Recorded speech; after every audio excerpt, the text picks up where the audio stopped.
South east corner যদি আপনার বাড়ির খারাপ হয়, আগের দিন নর্থ ইস্ট নিয়ে বলেছিলাম, সাউথ ইস্ট কর্নার যদি আপনার বাড়ির খারাপ হয় তাহলে কন্টিনিউয়াসলি আপনার ক্যাশ ফ্লোতে প্রবলেম থাকবে। দেখবেন যে কাজই আপনি এতদিন ধরে করছিলেন, যেটার জন্য খুব সাকসেসফুল হচ্ছিলেন, দেখবেন বারবার সেই কাজটাতে বাধাপ্রাপ্ত হচ্ছেন। যদি আপনার বাড়ি চেঞ্জ হয় তাহলে আপনি আরো ভালো করে এটা বুঝতে পারবেন। যদি ছোটবেলা থেকে একই জায়গায় রয়ে যাচ্ছেন তাহলে হয়তো বুঝতে পারবেন না।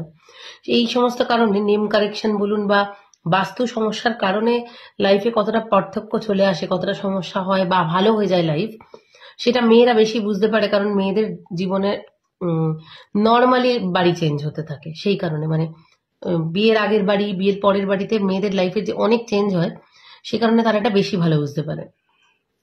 তো ক্যাশ ফ্লো এর প্রবলেম কন্টিনিউয়াসলি হতে থাকবে, যে ধরুন আর অ্যাক্সিডেন্টের সমস্যা বাড়িতে বারবার আসবে। বারবার দেখবেন আপনার বাড়িতে কারোর না কারোর কাটা ছেঁড়া অ্যাক্সিডেন্ট, কন্টিনিউয়াসলি রক্তপাত, এই সমস্যাটা থেকে যাবে যদি সাউথ ইস্ট কর্নারে প্রবলেম থাকে। সাউথ ইস্ট কর্নারে রান্নাঘর হওয়াটাই সব থেকে ভালো। সাউথ ইস্ট কর্নার খারাপ হলে আরেকটা যেটা খুব মারাত্মক সমস্যা হতে পারে, আপনি বিভিন্ন কেসে জড়িয়ে যেতে পারেন। কোর্ট কেস সংক্রান্ত সমস্যার মধ্যে আপনি পড়তে পারেন যদি আপনার বাড়ির সাউথ ইস্ট কর্নার খারাপ হয়। এটা লক্ষ্য করবেন যে ছোটখাটো ব্যাপারে আপনি লিগাল অ্যালিগেশনে জড়িয়ে পড়েছেন। সাউথ ইস্ট কর্নার মানে আপনারা যদি এগুলো নিজের বাড়ির মানে মোবাইলের কম্পাস দিয়ে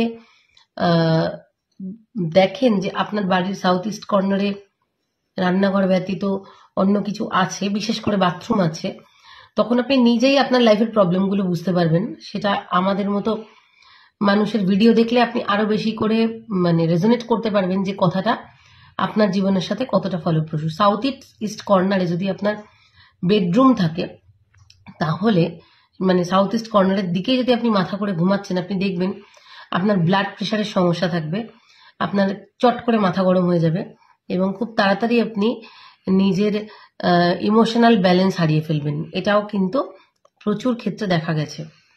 তো সাউথ ইস্ট কর্নার বাড়ির ঠিক করাটা ভীষণ প্রয়োজন।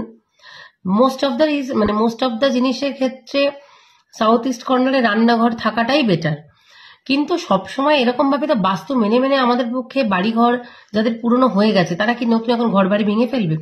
সবকিছুরই কম বেশি রেমেডি থাকে। নর্থ ইস্ট কর্নারের বাথরুমের রেমেডি বাদ দিয়ে মোটামুটি অনেক কিছুরই, আর সাউথ ওয়েস্টে বাথরুম, এই দুটো রেমেডি বাদ দিয়ে সবই রেমেডি দিয়ে আস্তে আস্তে তার খারাপ প্রভাবটাকে কমিয়ে ফেলে আস্তে আস্তে আপনার লাইফের পজিটিভিটি ফিরিয়ে আনা সম্ভব। কিন্তু যখন আপনার বাড়ির বেডরুম যদি আপনার সাউথ ইস্ট কর্নারে থাকে তাহলে আপনি চেষ্টা করুন সেই বেডরুমের সাউথ ইস্ট কর্নারেই মাথা করে বা সাউথ ইস্ট কর্নারের দিকেই ঘেঁষে না ঘুমাতে। তো এগুলো মিলিয়ে দেখুন, যদি মিলছে তো আমাকে অবশ্যই জানাবেন। ভিডিওটা কেমন লাগলো অবশ্যই কমেন্ট করবেন। সবাই ভালো থাকুন।